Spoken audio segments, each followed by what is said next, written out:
minutes after sa pag-reviewing on the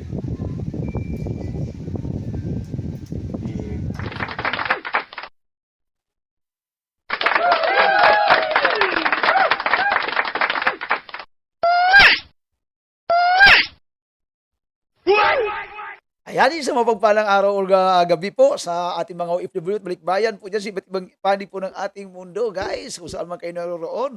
Sapagkat magkaiba po ang ating oras at mega love shoutout din po sa ating mga minamahal na kababayan po, Luzon, Visayas at Mindanao. Dito po ang inyong Kuya Alan, guys. May pahabol po tayong upload video po ngayon, guys, sapagkat may bagong report po ang ating mga law enforcement, guys, no?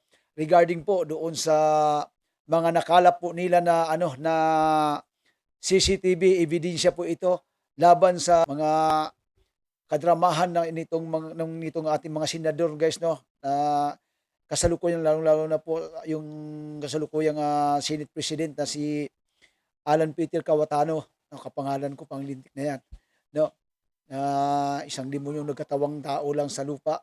So ayan, panoorin po natin, guys, itong video po na ito, guys, na bagong report po ng ating DILG Secretary John Vic Rimulya, ating Chief PNP Nartates, General Nartates at DOJ Secretary Vida.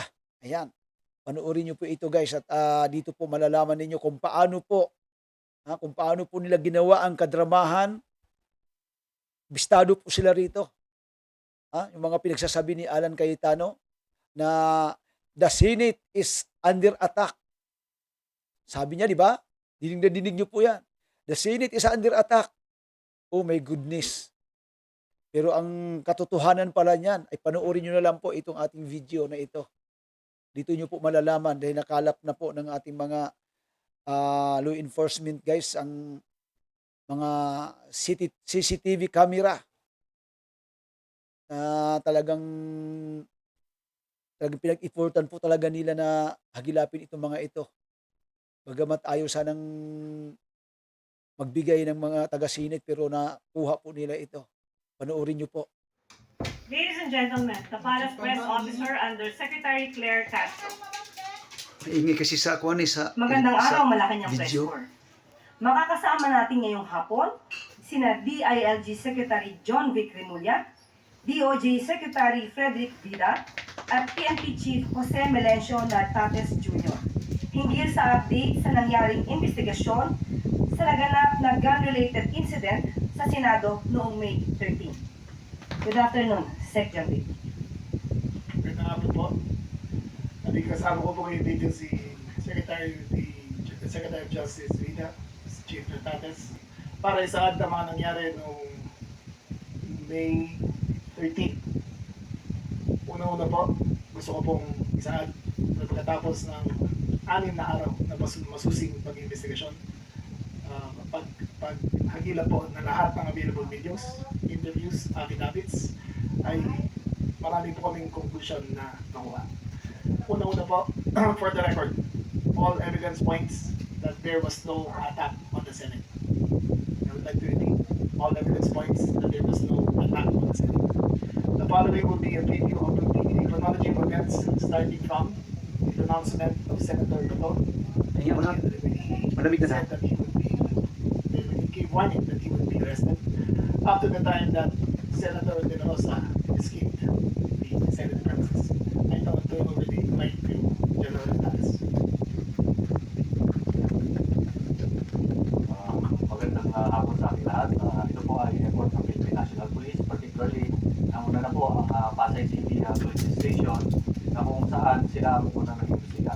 And after the conduct of investigation by Pasay City Police Station, the records of investigation was referred to the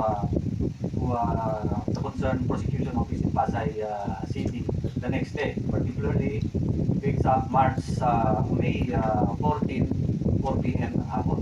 And then in the continuing investigation, sumama na po ang criminal investigation and detection group for the unearthing of records, facts, kailangan nating ebidensya to come up with a conclusions and findings, conclusions, and recommendations. At ito pong pag-unearth natin ng investigation, lalo-lalo ng mga facts, lalo-lalo na last Friday, the Department of Justice sent out directive to turn in all records of investigation papunta po sa Department of Justice. And therefore, compliance with the directive, we will be submitting the records of investigation to the Department of Justice, including the earlier records that was submitted to referred to Pasay City Prosecutor's Office last Thursday 4 p.m. So, we have and meron po tayong so ito po yung ating records coming from Proverbs from the city. Take note, it is called a gun-related incident. A gun-related incident. This is a gun-related incident, meaning there is a discharge of firearm in the premises of the Senate building last May 13. And this is shown, ito po yung timeline. Nabuti natin na ilahat na before the actual shooting to be exact, is actual discharge of firearm, that was about 7:45 p.m. But before that, makita muna natin kung ano yung mga events before the actual shooting. And even after the discharge of firearm at 7:45, we extended up to 2:30 a.m. where Senator Bato de la Rosa escaped and or went out the premises of the Senate building. Material po yun. So all of this will be sent to forwarded to our beloved Secretary of Justice. So at 5:23 p.m., nakita natin or documented that the Senator Bato de la Rosa have appealed to the public for support over some social media platform. So it's approximately about 6 hours after the shooting. May mga NBI na po na pumunta sa premises ng GSIS. This is to in response to the request of the GM Biloso of the GSIS, kasi nag-request sila to modify the security of the GSIS. So, meron pong pumunta kaagad na 3 NBI agents, and yung pinakita ko kanina mga lugar, those are the things that the areas that they will go to fortify or secure further. So, next. Ito po yung arrival ng ating mga NBI agents at GSIS main building. Merong letter yun. In effect, their presence was backed up by a letter properly received at about 5:08 p.m. of the same day. Okay. Ito po yung mga NBI agents. Okay. To sum up, there are 29 NBI agents. Una kasing investigation natin, nakuha pa lang natin nakita through CCTVs is 21.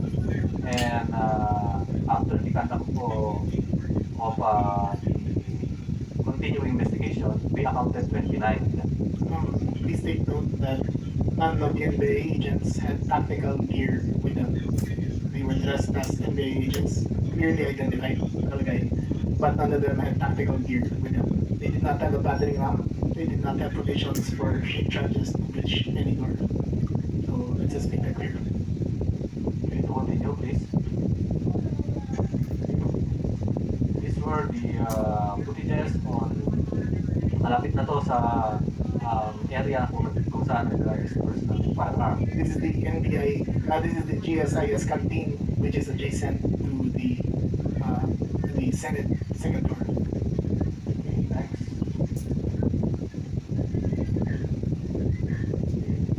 Again, site inspection at level 2 or second floor at 6:51 p.m.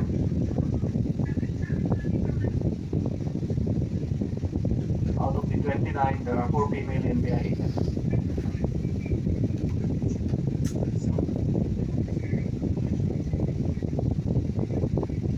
Okay. Next.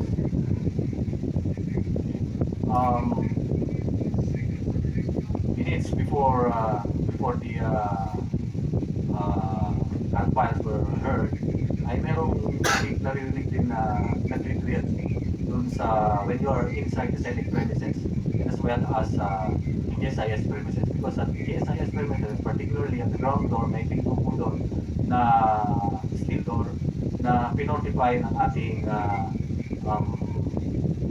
maintenance or security ng GSIS. So, those, yun po ay recorded. This is proof that this was recorded.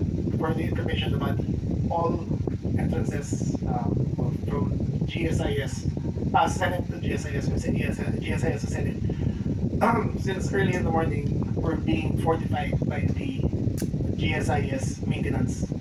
They had duly informed the maintenance of the Senate that there was going to be drill work going on in all the doors of the Senate of the GSIS connecting to the Senate.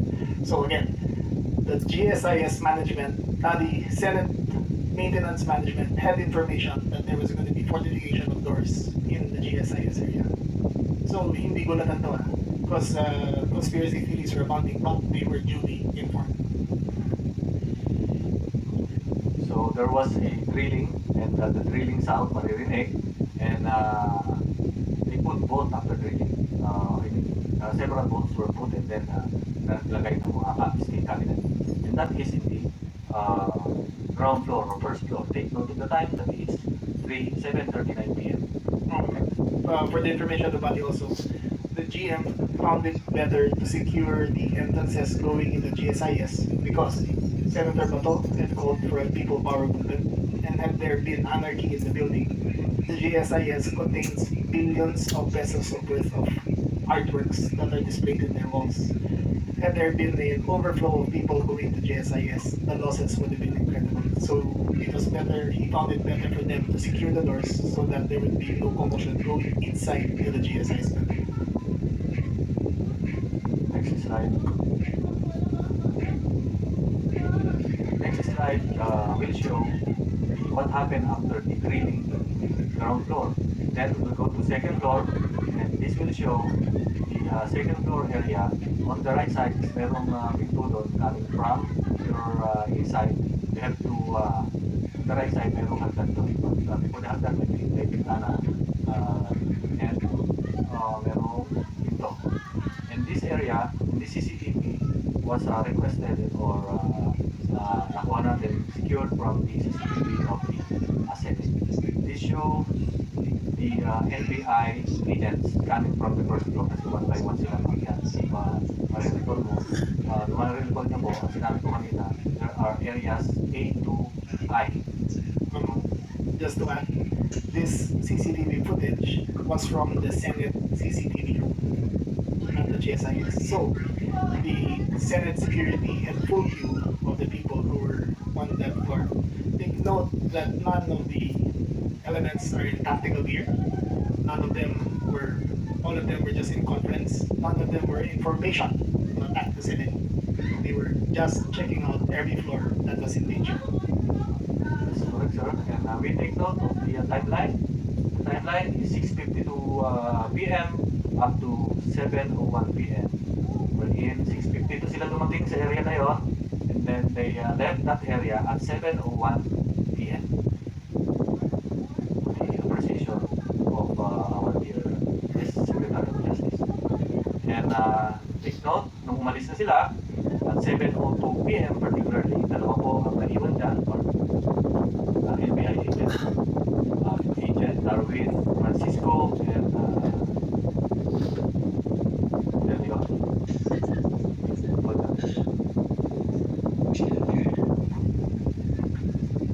So makikita niyo dyan, dalawa sila, they are in the uniform of NBI.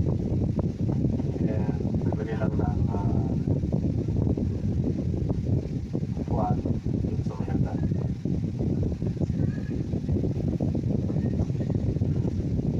Take note of the time that they started posting themselves there at 7:02. Take note the my earlier statement that that place is within the jurisdiction or control of the GSIS. Okay, next slide. At 7:44 p.m.,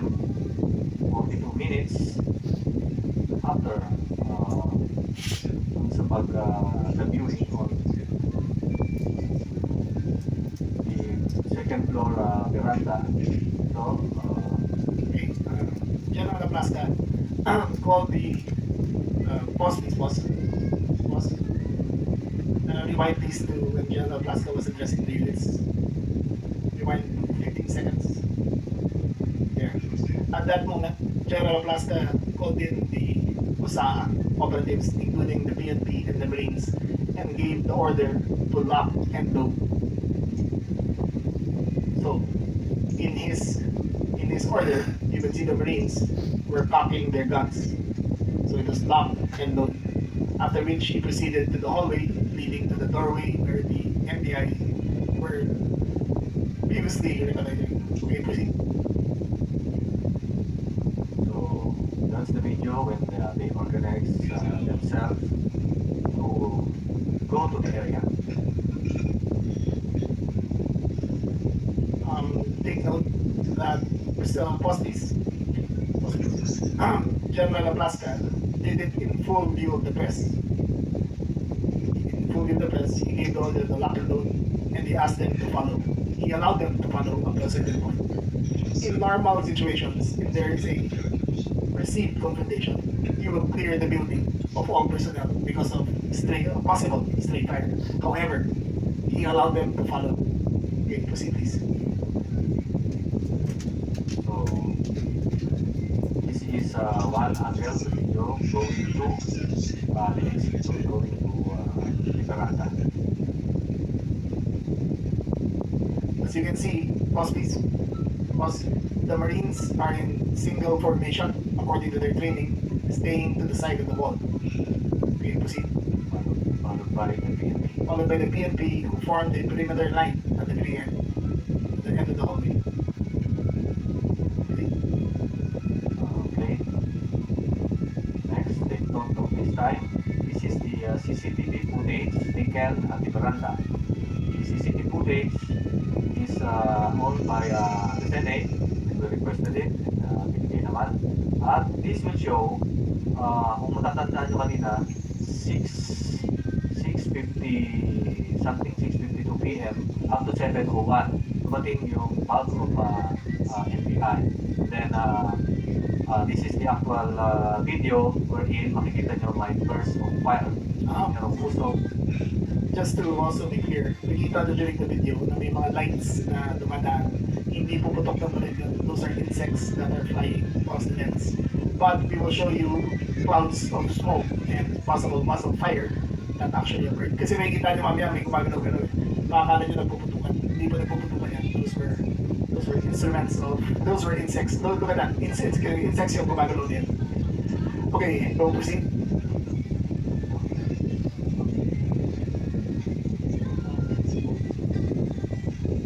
14 p.m. 7:46 yung operator. Makikita natin dito at the first approximate time of burst of fire. Yan, may pusok na. Teka muna. Rewind please 3 minutes. Yung nasa may upuan siya. According to testimony of General Aplaska himself, he opened the door and he asked, "Sino ka?"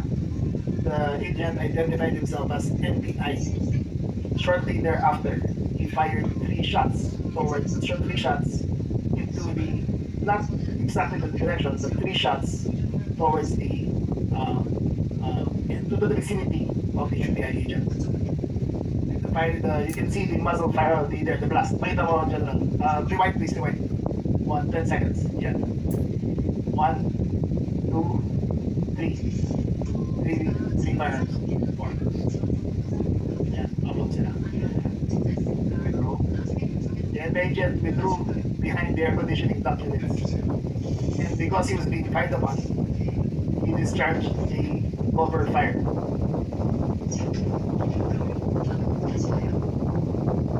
Then one. Take note that the cover fire was because he was under the impression that he was under attack. 2, 3. It was not pointed towards the Senate. It was pointed as cover fire because he was retreating. Okay, and then okay.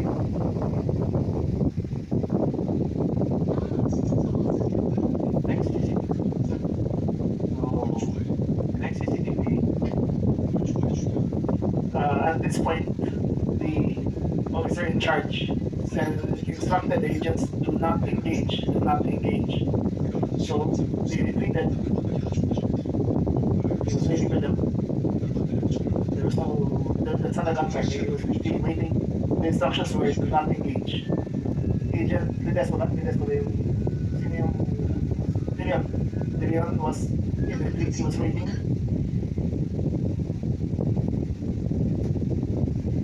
He was waiting.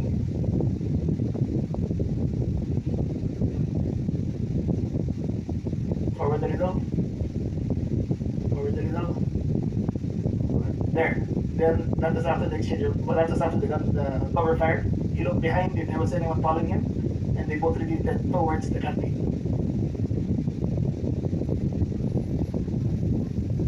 Back. This place that are the back.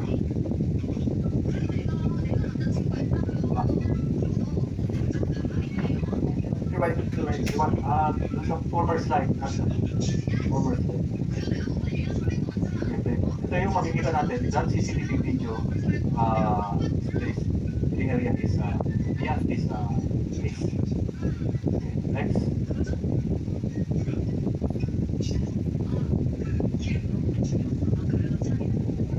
So partner is play. Play again. Play is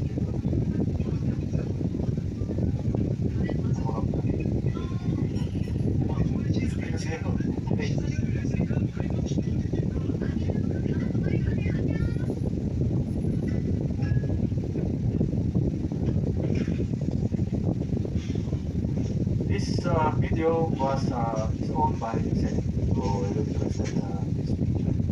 And meron din tayo. Yung area, ito na yan. And this is the boundary between law. Yan that is yung second floor. Yan yung mga usaha na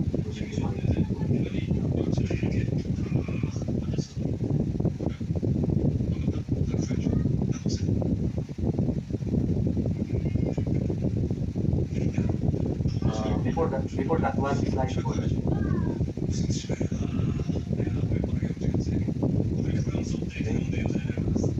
Oh, ito, nakababayin pa rin yan.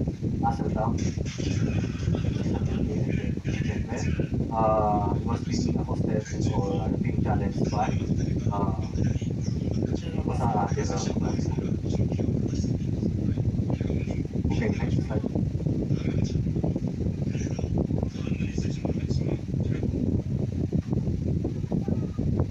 Next slide. Okay. This is the video footage also owned by the Senate. We are inside the building at the second floor.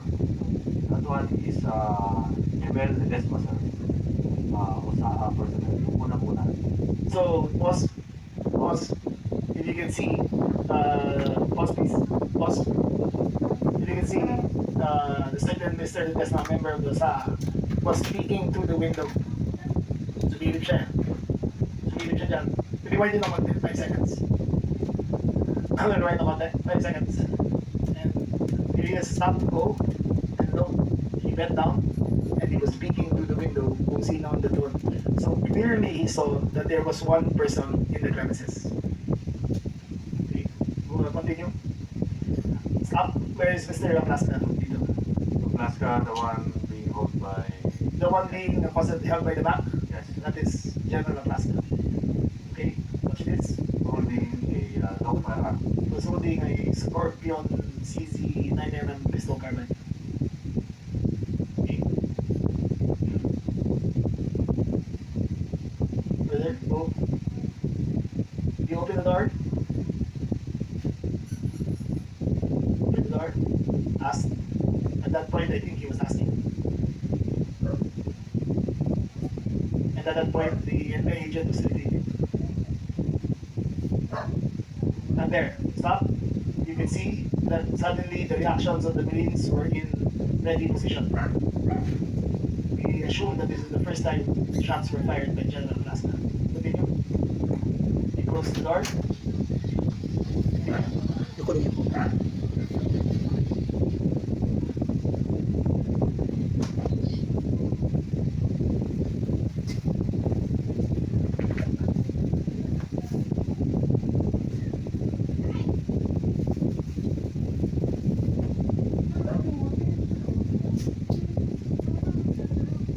The office to the right is the office of Senator Ricardo. He was not there at that time. In a few seconds, mamamatay yung ilaw. There. We turned on the lights. The emergency lights went on. There. Emergency lights goes on in a few seconds. But there you can see the muzzle fire from the left. 1, 2,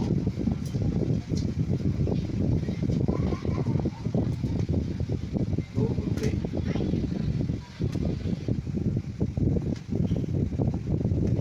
Plaska went out. Okay, continue. Continue. Then he gave up. Continue. See muzzle fire.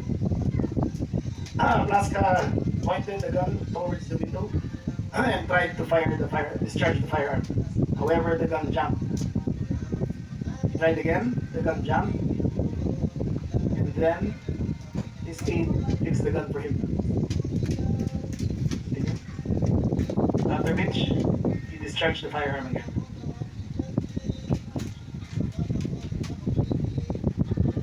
Mind you, there was nobody there. There was no shots being fired at them. Okay. After the last fire, this one of the 40 caliber, region, one last fire. Okay, they retreated. Okay. So, this is the retreat.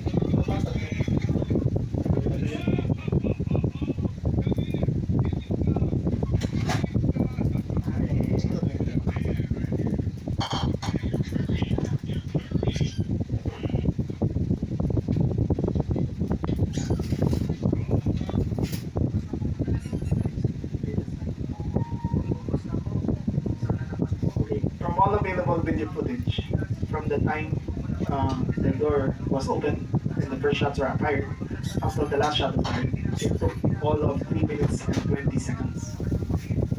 So you can see them here in the clip. The Marines are still holding steady in formation. Ito iba to. This is another footage. There the head press was held back. But you can see. Okay, yung office ni Guardian. Office ni Guardian. Border, sarap na border.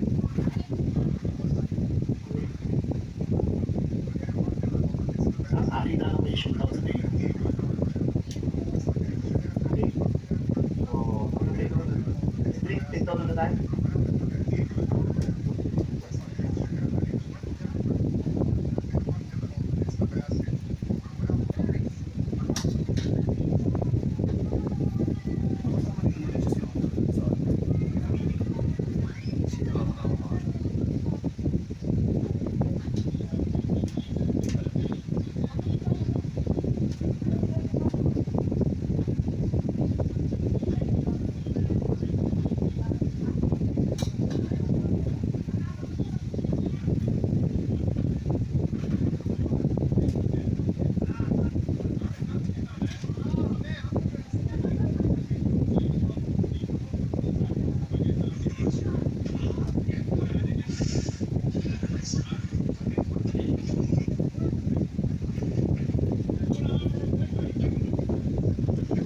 Forward, please. Forward. Next slide.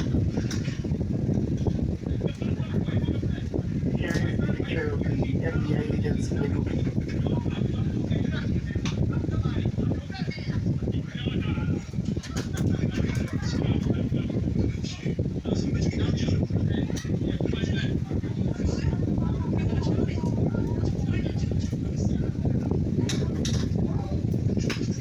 This is potentially justified.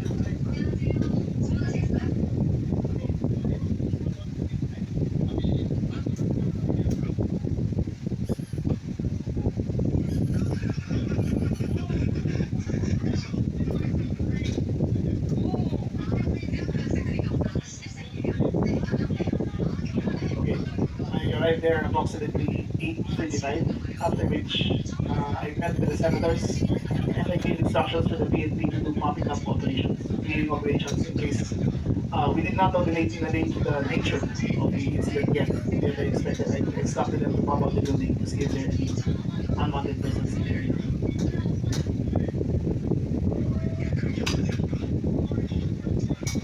Now, there was a report of the nature of a tactical bag being left at the scene. It was the bag of the FBI agent who was guarding that door. It was retrieved by a certain Mr. Masaya. His job was simply to retrieve the bag. He was not armed. He had identification with it, but he was arrested because at the fog of war, we were not sure of what his role was.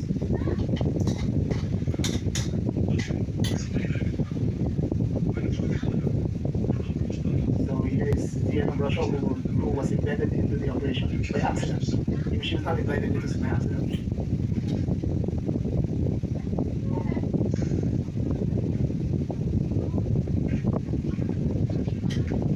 Okay, until now, I was in the premises. It was not clear to us what was happening. Shortly thereafter forwarded. Next slide. Okay, now please explain the messages at the bottom. Documented CCTV videos and of course clearing operations, including the clearing of the bag that was left dun sa Miranda kanina. SOCO operations were conducted. And during the SOCO operations, material to that, of course, there was a discharge of firearm or shooting incident. We need to get pieces of evidence, particularly the fired cartridges. So in total, we have the SOCO recovered 4 fired cartridges. 44 fired cartridges. Particularly, merong 5.56 na recover doon sa veranda area outside actually going to the garden front of the canteen doon sa area na pinag-withdrawhan ni This was consistent upon the agent who fired cover fire on his retreat as he was being tied upon by the as the fire was being directed to him by the SDA. Ayun yung type 6 na cartridges na nahanap. Others yun.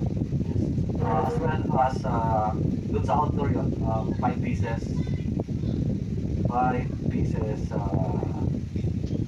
5.56. Okay. And another outdoor sa may walkway kung saan nagpupulan kanina yung mga NGIs. There are 3 9mm hard cartridges. Okay. We have recovered also 5 solid fragments as well as 3 lead core doon sa outdoor na yun. But this is hindi ma-recognize ang ating appreciation. We have also sa loob ng sele for exiting yung exit door, there are 9 pieces caliber 40 hard cartridges as well as 27 9mm hard cartridges, 1 live ammo nalaglag na ammunition ng 9mm. Aside from that, may nakita tayong bullet hole on the door window, and the direction of the bullet that holds that door in the window is coming from inside, going outside. So, 6 dun sa pinto, 2 went through, and 1 was stuck on the door jack, and several bullet holes dun sa window. So, on the outside, wala tayong makikitang bullet holes going inside the building. Okay, so, and for our ballistics examination, those 44 fired cartridges came from 4 firearms. So, meaning, meron tayo 4 na shooter. And this 4 shooter I identified to be Montilla of the Osaha, Ledesma of the Osaha, and the warning shots made by Agent Francisco of the FBI. They were cover fire, not warning shots. Cover fire with the 5.56. As you can see, yung Charlie the Decima is identified. Police Major, retired Police Major Pascal was asked to appear today to CIDG to turn over his firearms, but he refused to appear and gave an excuse. He was supposed to turn over his firearm, using run the ballistics, but he did not appear to the CIDG today. So we have fully accounted the empty shells except for the 23 empty shells. The 23 empty shells na yun ay fired from one firearm. To take note, the discharge fragments from from firearm numbers 1, 2, and 4 were accounted for. The 23 other bullets are not identified with any of the three that is presented. We asked General Pascal to appear to submit his firearm, but he did not appear. Take note of the report, our report, our report, that the entry, or there's no bullet hole going inside the section. Next. So those were the records of investigation that we will be sending to the Department of Justice or and now There is one more video that occurred at 2:30 a.m. Amidst all the confusion, one more video, please, the last video. So we have been doing clearing of populations to clear that area to several hours. Ito na pala yung video. Ito na. Sandali lang. This is the picture of the vehicle leaving a Fortuner that belongs to Senator Robin Hood Padilla. This is a picture of Bato during all the chaos. But the last video, next video please. The last video. Next one. Next one. Next video please. Next. That is them getting away. Next video please. Next one.